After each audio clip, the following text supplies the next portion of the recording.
به نام ایران دیرین سال،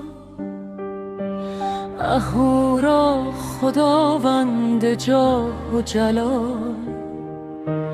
به نام خرد، رشد و بالندگی، به نام وطن منشأ زندگی. سخن گویم از امام میهن به شور، که اندیشه هاتان شود پر غرور.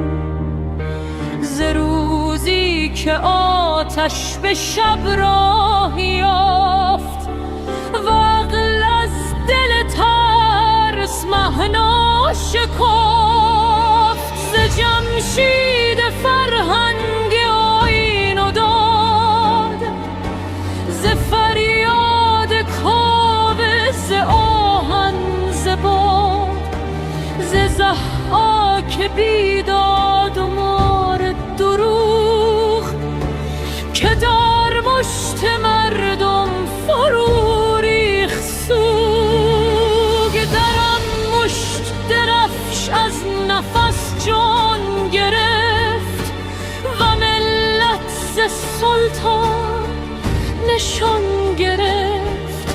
ز کوروش بگویم که فتحش چه هاست، نه خون که کرامت در آن پادشاه.